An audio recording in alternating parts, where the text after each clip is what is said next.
Hillel, one of the major sages in the Talmud, is once asked to summarize the whole of the Torah while standing on one leg. In other words, while standing on one leg, to make it very short and very succinct. So he said, "What is hateful unto you, do not do unto your neighbor." That is the whole Torah. All the rest is commentary. Go and learn. And so that was the message he gave. And that is something to this. It is pertinent.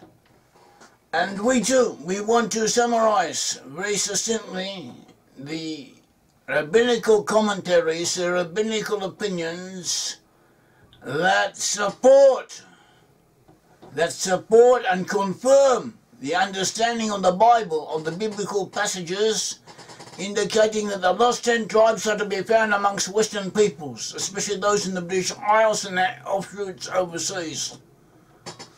And that is what the Bible says, and rabbinical sources confirm this, confirm our understanding of this.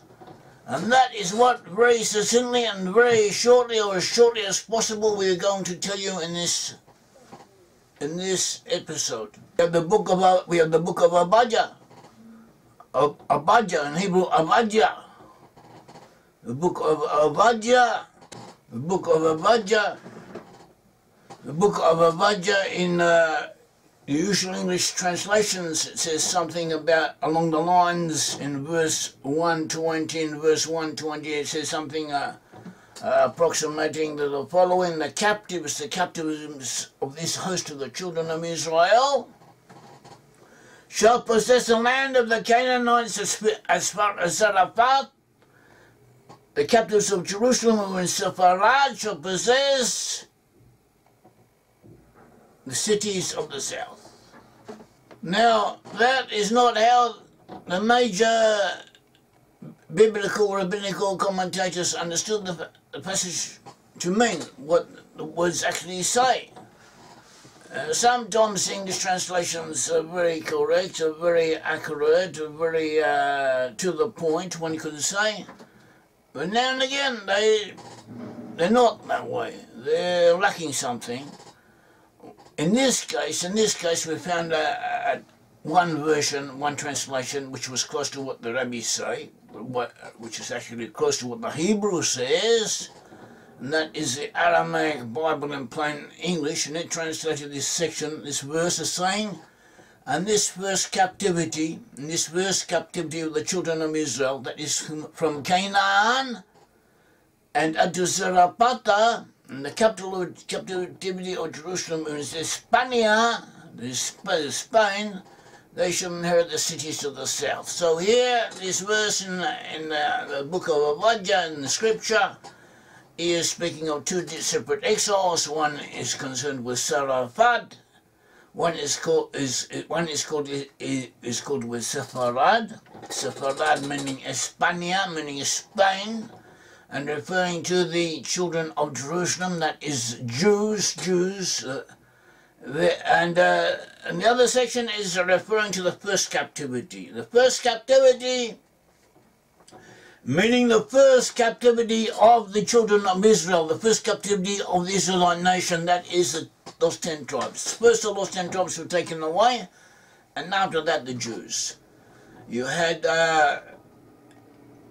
originally you had 12 tribes in the land of Israel. They were together in one kingdom. Then they divided to the separate kingdoms, and the Assyrians came down and conquered the northern kingdom, took all the inhabitants of the northern kingdom into exile, and that was the first captivity.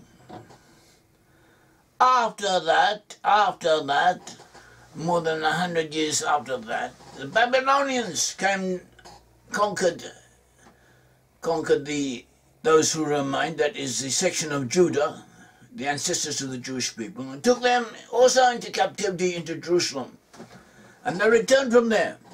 And afterwards, after that return, they were once again exiled later by the Romans and scattered all over the earth. And for a while they had an important center in Sepharad, in Spain. and from Spain. They were exiled also from Spain and scattered all over the Jewish diaspora. So that one section of the verse is referring to that. The first section of the verse is referring to the first exile. That is the exile of those 10 tribes. So the 10 tribes, they were the northern kingdom who were taken away by the Assyrians before the Jews. So taken away by the Assyrians and taken to areas of Assyria. But they weren't scattered, they were planted together in concrete entities, in collective groups. And they retained their group cohesion, even though very quickly they lost consciousness, they lost awareness of their ancestry. And even before they were exiled, this had already become very loose amongst them. They had ceased to keep the commandments. They had stopped the practice of circumcision. They had worshipped foreign idols. So it didn't take much after they were moved out and placed under the domination of foreigners. Didn't take very much for them to lose awareness of their Hebrew ancestry altogether, which is what indeed happened to them. But physically they remained together and they moved. And they moved, we can trace their movements. So we trace them to Western Europe, areas of Western Europe. And on this verse, Abijah 1:20 is also referring to them. And Rashi lived in 1040 to 1105. He's the Middle Ages. He commentates, he explained the verse to mean. He explained the verse to mean the first exile of the children of Israel, who were exiled from the 10 tribes to the land of Canaanites unto Zarephath. Continues, the commentators say that Zarephath means the kingdom called France in everyday speech. So he's saying that the lost 10 tribes are in France. And Abarbanel, 1437 to 1508, who lived in Spain, who came later, he added to this that Zarephath is France, and so too the exile of Sepharad is Spain, as we have explained. And let you not err, because Zarephath, France, is spoken of, and Angleton, that is England, is not spoken of. For where too do the exiles go? And then he goes on to explain that in some senses England and France were considered one entity in the eyes of the commentators, and that the exiles had also gone to there. And Nahmanides, 1194 to 1270, also comments on this verse in the book of Redemption. He says the vision of Abijah, house of Joseph. Abijah refers to the house of Joseph. When he spoke of these first exiles, he referred to them as the house of Joseph in the previous verse. And Nahmanides says the house of Joseph refers to the 10 tribes. The 10 tribes who are exiled and are still in their place of exile, the exile of Zarephath and Canaan, which are in the farthest north. Canaan in Rabbinical exegesis, can in some contexts refer to Germany, and here is referring to areas adjacent to Germany, such as the Netherlands and Scandinavia. Areas in the far northernmost where the lost 10 tribes were to be found. You also have the book of Hosea, the biblical book of Hosea. The book of Hosea speaks of the prophet Hosea. Prophet Hosea was told to take a loose woman, a woman called Gomer, and to have children from this woman of questionable morality, and to bear children from her, and he does, and he goes and he does so. And the children he begets 3 children, and these children are given names, each one of them representing one aspect of the lost 10 tribes of Israel. And Judah But Judah, the Jews are expressly excluded from the equation. He's not speaking of Judah. He's only speaking when he speaks of these three sons, these two sons and a daughter.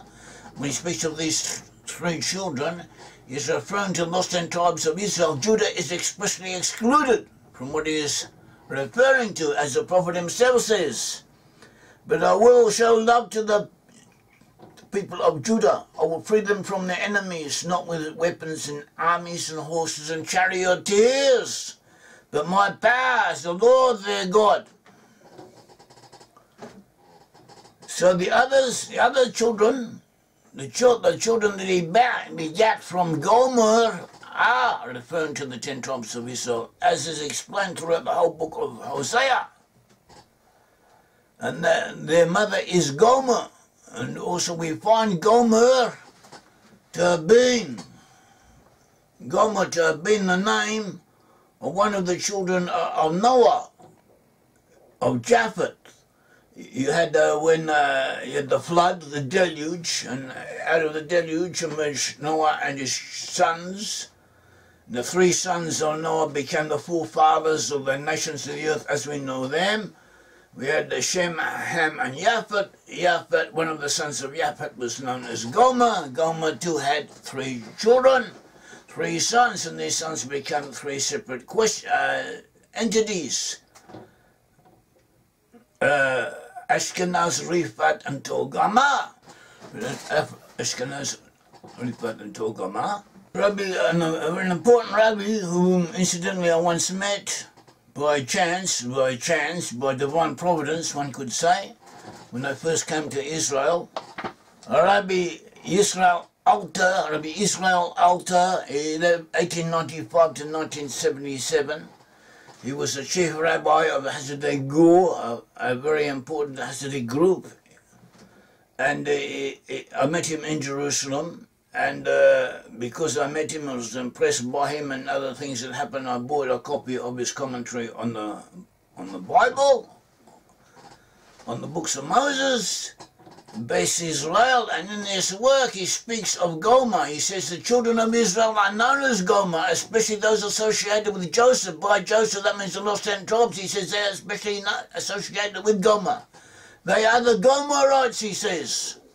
And who were the Gomerites? The Gomerites were a people who, in the time of Assyria, they were mentioned in Assyrian sources, in Assyrian records. They were linked together with the Scythians and the Cimmerians. Some they identified as the Cimmerians, and they were important in the north of Assyria and in that region. And they fought wars against Assyria, and sometimes they helped Assyria. They served in Assyrian armies, and eventually they helped defeat Assyria altogether, but they too were driven out, and they moved to the north, and they gave rise to some of the Celtic and the so-called Germanic peoples.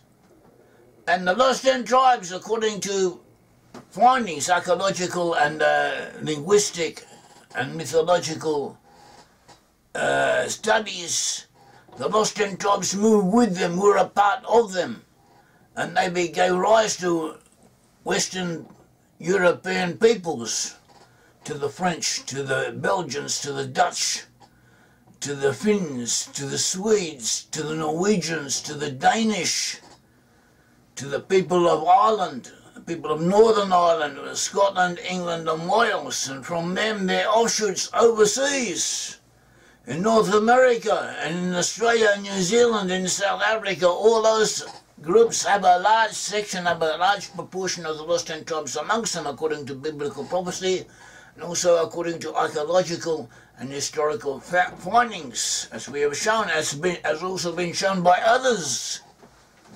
In the past it was widely accepted, but recently is not related to, it is not,